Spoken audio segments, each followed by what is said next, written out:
Pro Group Management. Workers' comp that works for you.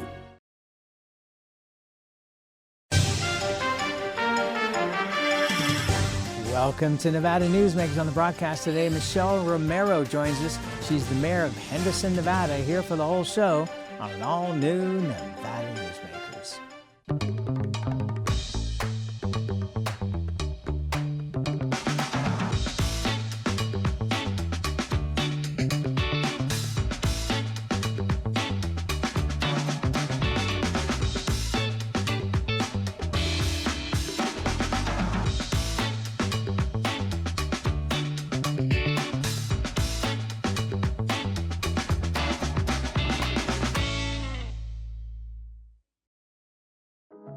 A power line is more than a power line. It's maintaining the bottom line for small businesses. It's keeping the assembly line moving for our workforce. For our brightest minds, it's meeting a deadline. It's on the front line with our heroes. And on the sidelines of the biggest games. It's a direct line to our loved ones. And it's a lifeline for the most vulnerable.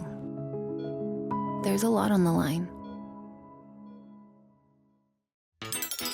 Meet Nevada Health Link, Nevada's official health insurance marketplace. Your link to savings, selection, free assistance, and name brand health insurance, where 90% of enrollees lower the cost of their monthly premium. Everyone deserves access to quality health coverage, no matter your income or family size. Visit NevadaHealthLink.com. A few minutes could save you hundreds of dollars per month. Nevada Health Link. Our plans are made for your plans. Your good times are at Tamarack Casino during the $150,000 Denim and Diamonds giveaways, with cash and free play drawings every Thursday and Saturday, and $30,000 in grand finale giveaways Saturday, May 31st, including a top prize of $20,000 guaranteed. Your good times are at Tamarack Casino. Save money and take transit. Did you know you can ride the bus all day for less than what it would cost you for a gallon of gas? Plan your trip now by going to rtcwashoe.com. This is Nevada Newsmakers with host Sam Shad, a no-holds-barred political forum. Now, from the Nevada Newsmakers broadcast headquarters, here is Sam Shad. And back on Nevada Newsmakers, we're always pleased to welcome back to the program Michelle Romero. She is the mayor of Henderson, Nevada. Pleasure to have you back on the program. Thank you. It's a pleasure to be here. So let's start out with the lands bill and what happened with that. I did not see anywhere comments from you on this, but I did, of course, see the comments from the entire Nevada delegation, apart from Congressman Amodei, who was trying to get it done. I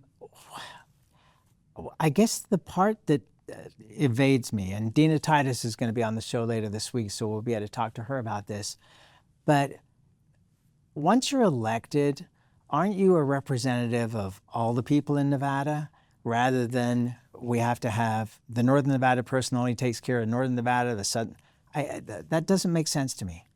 Doesn't make sense to me either. I think I think you're correct. Once you're elected, you represent everybody. So what were there benefits if Congressman Amodei had gotten his bill into the reconciliation package? Would that have in any way benefited Henderson? Would you have gotten additional land through that? I think it wouldn't really have impacted us one way or the other. We have the land that is Henderson's land in the lands bill, 732 acres that is already within the city boundaries, and it's surrounded by city property that's already here. It's not, a consideration for conservation. It's not got any limitations on it. And so it really had no impact one way or the other. It stayed exactly the same in both bills. Okay, but it is still needing to be part of either reconciliation or another bill. Correct. We absolutely 100% support getting the land bill, whichever way we can do it. Either way, we would have supported it because we need that land. To say the least. I remember a couple of years ago, there was a lands bill that offered Clark County about 1,000 acres of land, and they turned it down because they said it wasn't enough. And that kind of surprised me because to my mind, and maybe I just don't understand how this works, but you get 1,000 acres. Okay, you come back the next year and ask for another 1,000 acres. Whatever way it works, you don't turn things down. But Clark County did turn it down. This time, I understand that the delegation wants to see conservation and money going to the Southern Nevada Lands Act, so it gets distributed to all these other areas. But that can't be done as part of the reconciliation process. It surprised me that there was such violent opposition.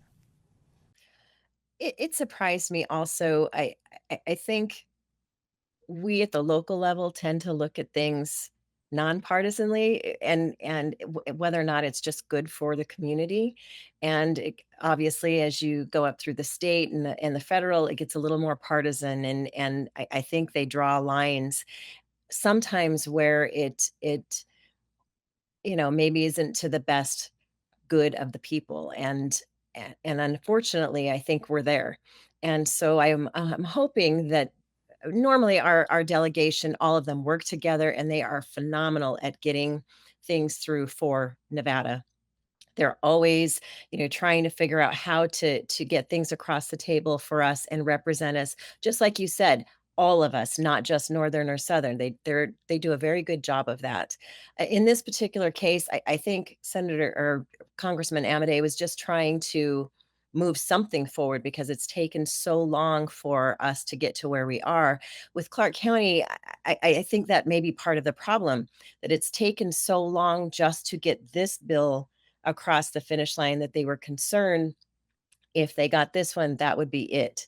And they wouldn't be able to come back an amendment or amend it, or it wouldn't, it would take again decades essentially to get a future one. And they need more land now.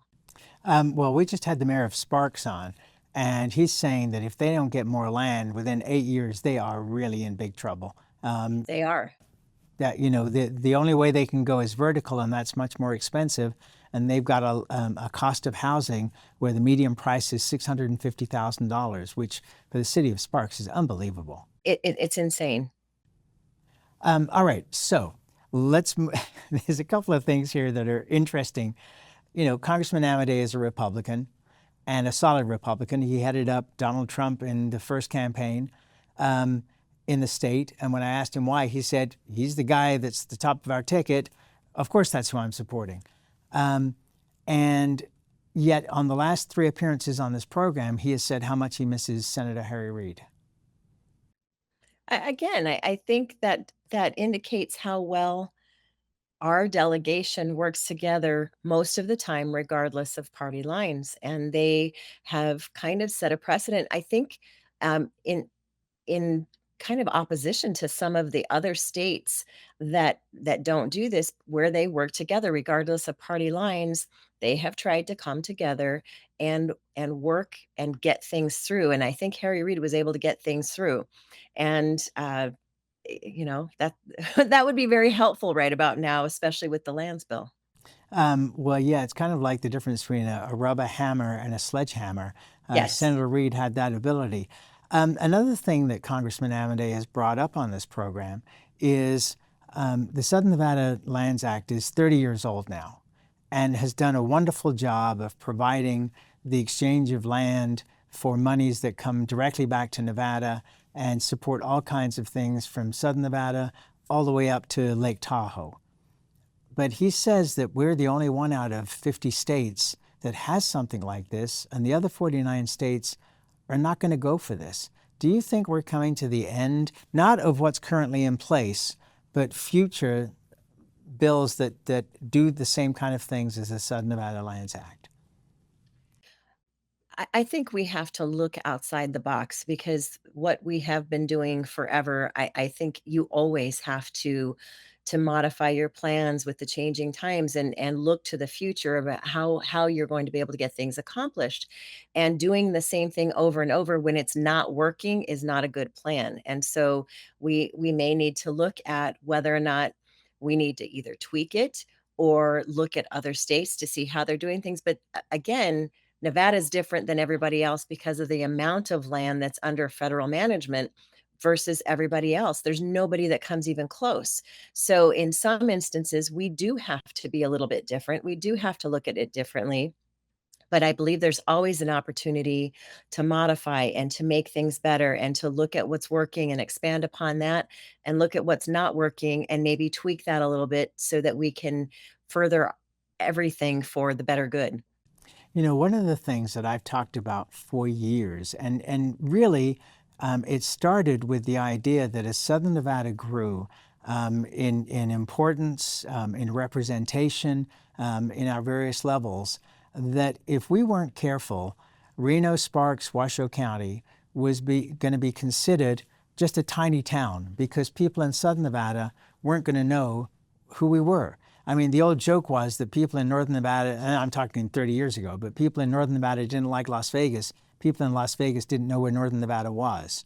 And wouldn't it be a good idea for the various entities across Nevada to market to Washington, D.C. through television commercials, radio commercials, whatever the best way to reach legislators to say, we are here, we have needs, we need lands bills, this is how much land is owned by the federal government. It doesn't affect you, but it sure affects us.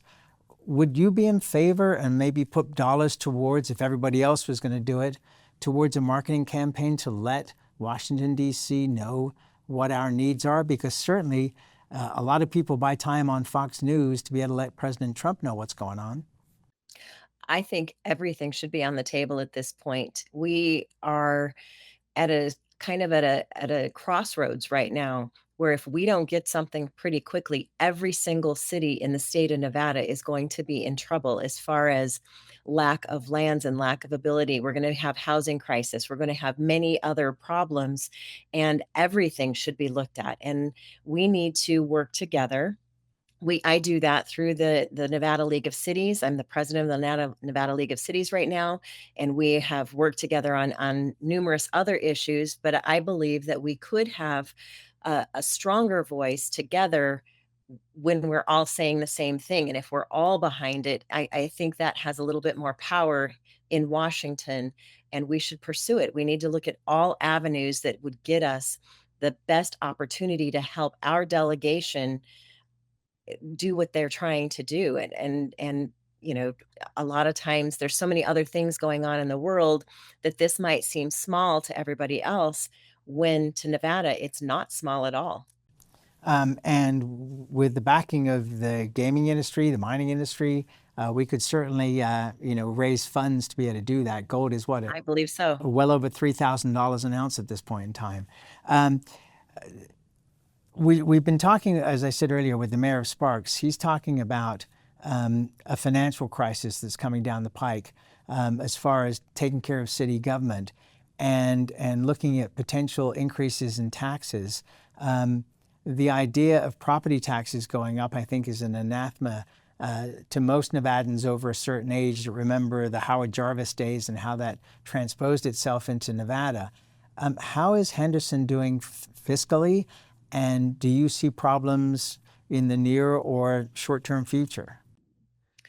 Henderson is doing very well financially. We have established a program where we take a very conservative approach to how we spend our money and on what things we spend. We have a strategic plan that has 5 strategic priorities, and everything we do is prioritized through that plan. If something falls outside of it, it doesn't get the attention of our finances, and it doesn't rise to the level of us pursuing it. And so we have been able to really focus our resources on the things that most matter to our residents.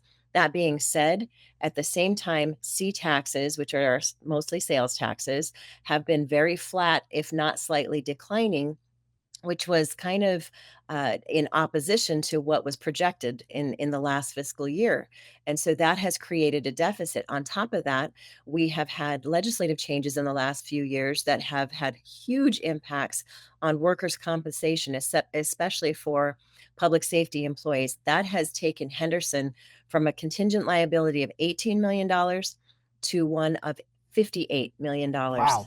Completely outside of our scope of control, but it's something that we have to keep on our books. C taxes are down. PERS has gone up again significantly just in the last fiscal year. PERS has gone up 8.5% for the public safety employees. That's a $6 million hit to both the city side and the employee side. So a total of $12 million.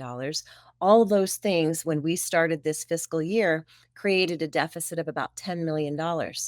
And we know that there have been issues at the state with the taxes coming in, and they have given incorrect distributions over the last fiscal year. And they're trying to figure out what that's from, whether it's from their new software system that they're using to collect and distribute taxes, or if it's truly a decline in the C-tax. And we think it's maybe a combination of both. And so we have taken a very, very, very conservative approach. We have we filled that $10 million gap by looking at what we could put off for future years, for not filling positions that have been vacant for 6 months or longer, and just reducing the scope of some projects that we absolutely need to move forward. And so all of our department heads came together. We were able to fill that gap, and we also have a plan A, a plan B, a plan C if things either go worse or go better than we think they will. How much do you think the shortfall from the state is at this point, potentially? It's in the millions. Right now, it started in November when we received half of what we typically would receive and what we were expecting. And they said it was attributed to the software system, which is they're having difficulties. And so over the following months, we again had shortfalls, and then we had some payback. And then they said, we know we owe you, but we don't know what. We're not going to be able to attribute it to a specific month, but we'll figure it out.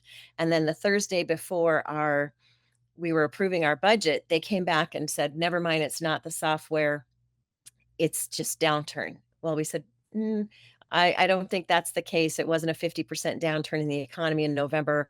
We've got to figure this out. And there are again, working with the other cities, they know that they have also had shortfalls that they can track.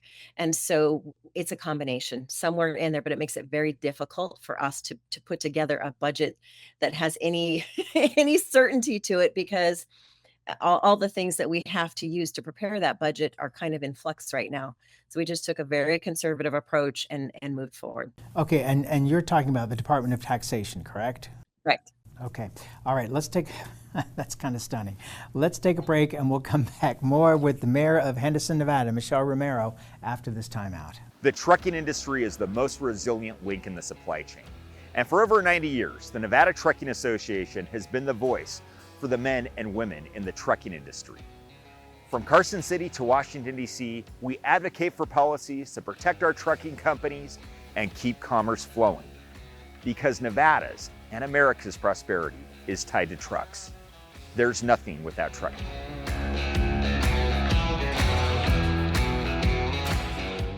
The Nevada Builders Alliance has been protecting the interests of the construction industry for over 50 years. Our programs save members thousands of dollars every year and allow them to provide much-needed benefits to their employees. Our industry also allows Nevada to grow. If you're thinking about a career in the construction industry, reach out.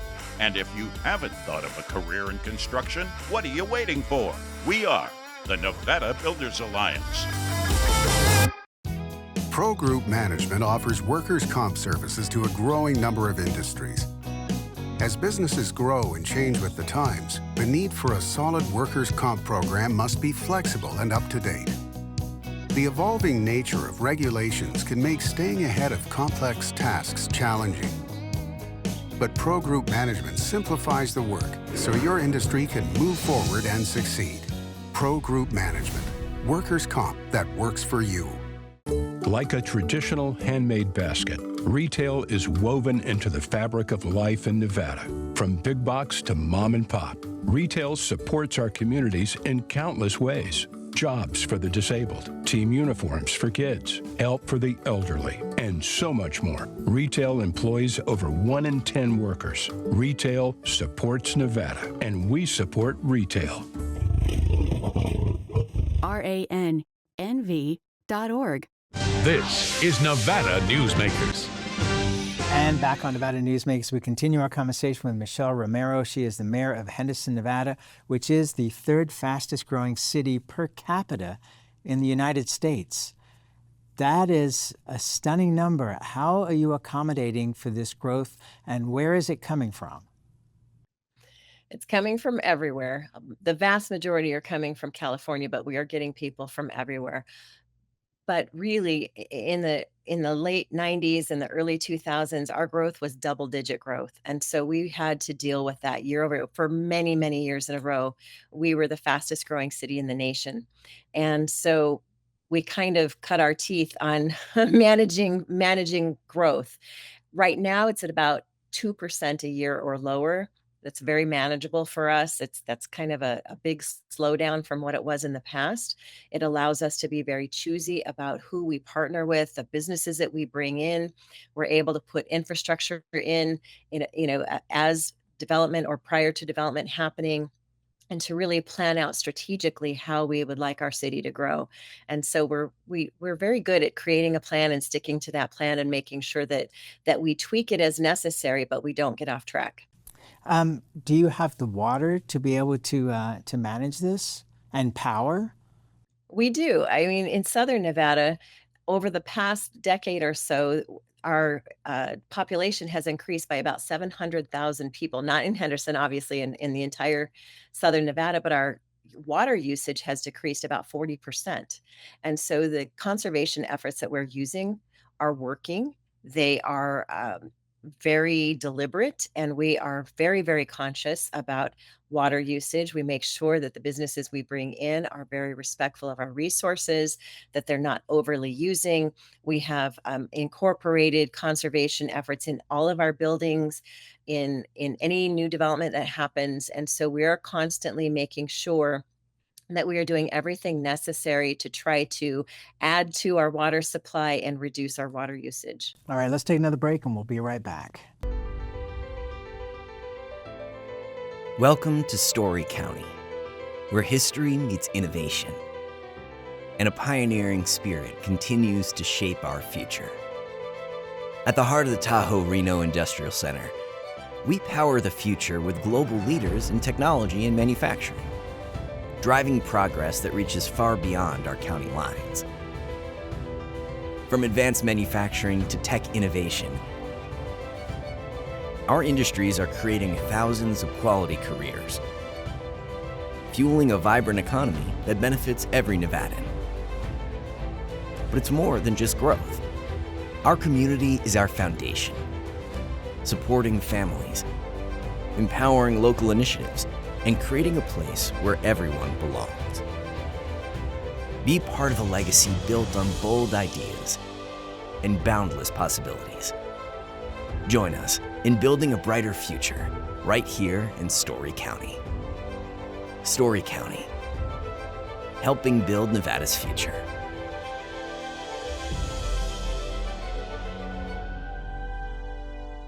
As you know, Reno is booming. Toll's development company is helping it grow with insightful design and development, building community with every project, adding beauty, adding excitement, emphasizing our shared humanity.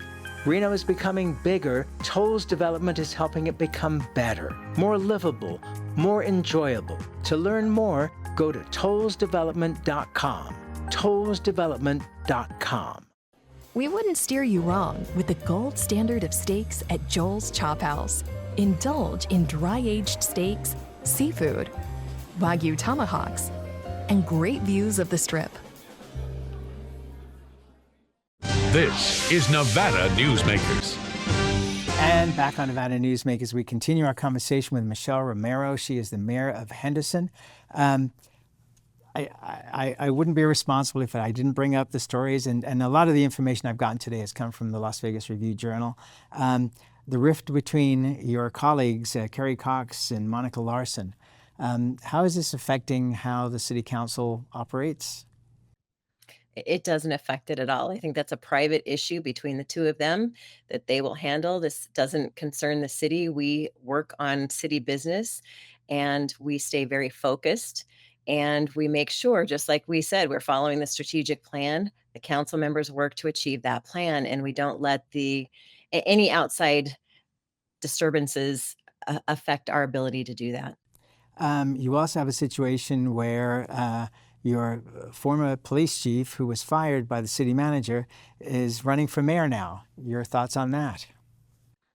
I don't let who jumps in the race affect what I'm trying to do or what goals we have for the city. We have been very successful under my leadership in creating a very thriving city that is prosperous, that is winning awards left and right. And I'm going to continue to focus on that and not on any of the other things happening.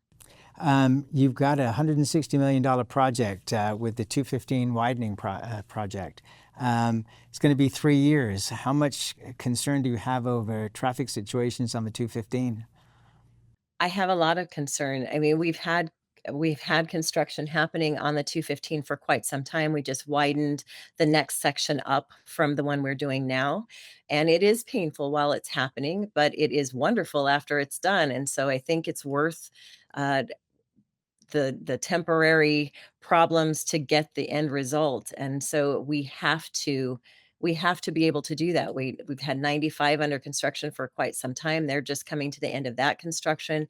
It has greatly improved mobility and transportation networks throughout our community, and this project will be no different. Michelle Romero, it is always a pleasure to see you. I hope to see you in person later this year when we're taping down in Las Vegas again. Sounds good. Thank you so much. Thank you. Thank you. And we'll be right back. Welcome to the Ahern Boutique Hotel, where luxury and warmth come together in the heart of Las Vegas. We take pride in offering a one-of-a-kind experience for both locals and tourists. Join us for handcrafted cocktails and an unforgettable experience. Joel's Chop House, the perfect place to savor views of the Las Vegas Strip. Satisfy your cravings at the Ahern Chocolate Shop. No smoking, no resort fees, and the parking is always free. The Ahern Luxury Boutique Hotel is your home away from home. Imagine a magical garden that feeds Carson City's hungry and homeless, teaches our high school students agriculture, creates hanging floral displays to beautify downtown, and yet charges nothing. It's not magic. It's the Greenhouse Project. It's real, it's growing, and it needs your help. Go online to carsоncitygreenhouse.org so together we can grow it forward. Each day, the Children's Advocacy Alliance partners with leaders, legislators, and families across Nevada to improve children's health, education, economic well-being, and safety. We recognize Nevada will be no better than the state of its children. Be a part of this change. Be a supporter of the Children's Advocacy Alliance. For more information, go to caanv.org. All hail the $200,000 Cash is King giveaways at Carson Valley Inn. Weekly prize drawings including thousands in cash and free play. And 2 big grand prize giveaway events, each with a $15,000 cash winner guaranteed. Only at the Carson Valley Inn. You can always watch Nevada Newsmakers 24 hours a day at NevadaNewsmakers.com. Thanks for watching and listening.